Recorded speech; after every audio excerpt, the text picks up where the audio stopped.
Bueno, con respecto al dolor colónico, ya habíamos manifestado que es el típico dolor cólico. Es un dolor que se inicia por distintos mecanismos y llega a un máximo o un acmé y declina con un periodo de calma.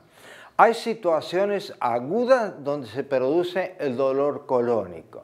Las situaciones agudas se refieren fundamentalmente a cuadros de obstrucciones o suboclusiones. Las más frecuentes son orgánicas, pero hay que tener en cuenta alguna suboclusión funcional idiopática.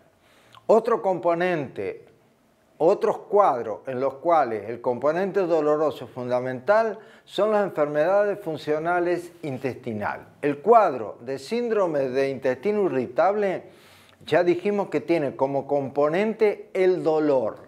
La intensidad del dolor no diferencia los cuadros funcionales de los cuadros orgánicos.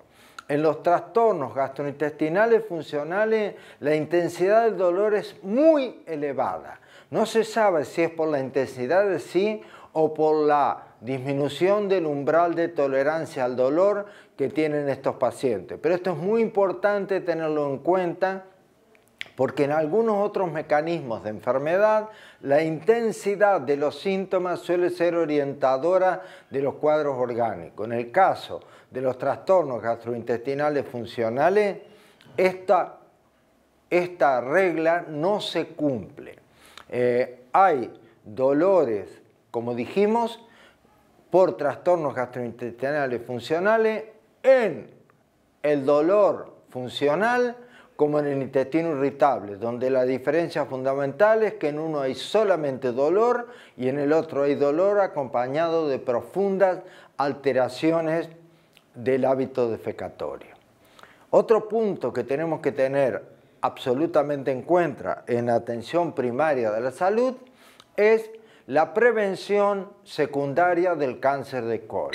El cáncer de colon, como ustedes saben, es muy frecuente.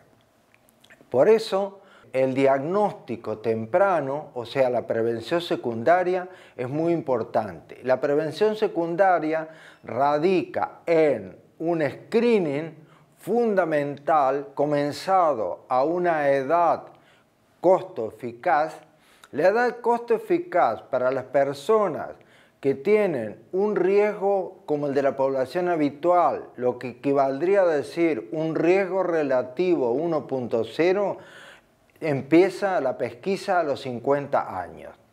El concepto que hoy está en actualidad es que esta edad está tendiendo a disminuir.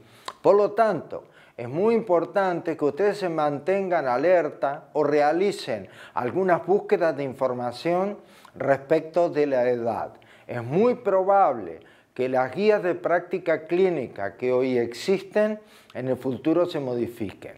Hay algunas situaciones de riesgo para empezar esta pesquisa mucho tiempo antes. Estas situaciones de riesgo son en los familiares de primer grado del caso índice diagnosticado. En esta situación, la pesquisa empieza 10 años antes de la edad en que fue diagnosticado el caso índice. En las enfermedades inflamatorias intestinales, la situación de pesquisa también comienza en edades más tempranas que las habituales. Una situación a tener absolutamente en cuenta es el síndrome de Lynch, que es una situación genética en la que hay guías de práctica clínica especiales que ustedes tendrán que tener en cuenta, para lo cual les sugiero realizar una búsqueda de información y encontrar las guías de práctica clínica con niveles de evidencia para el diagnóstico temprano de los familiares con síndrome de Lynch.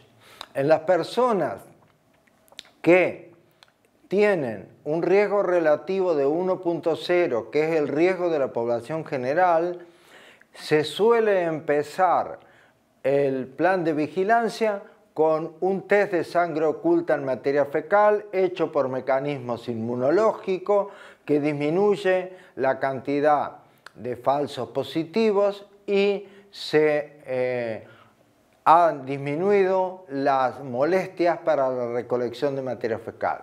Un test de sangre oculta inmunológico no tiene alta sensibilidad, pero sí tiene alta especificidad. Por lo tanto, el significado es, si un test de sangre oculta da positivo, esa persona tiene que entrar en un plan de screening o cribado. Si el test da negativo, se lo repite en un tiempo moderado, que generalmente es un año.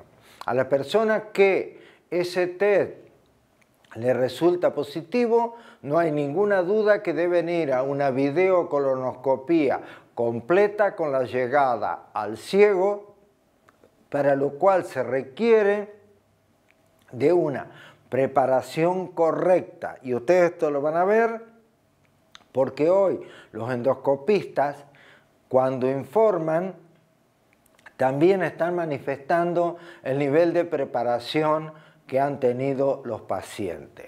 El tiempo en que estos estudios se repiten depende de los hallazgos. Si una videocolonoscopía no ha mostrado ningún tipo de pólipos, puede ser repetida a partir de los 3 años. Si una videocolonoscopía encontró algún pólipo, el tiempo de seguimiento es variable y esto es del manejo del especialista. Es muy importante entender que hay algunos pólipos que no requieren vigilancia y hay otros que sí requieren vigilancia y tienen mucho mayor riesgo. Un médico de primer nivel necesita tener este nivel de información para colaborar con el paciente o el grupo familiar en la educación para no abandonar los planes de vigilancia por cáncer de colon.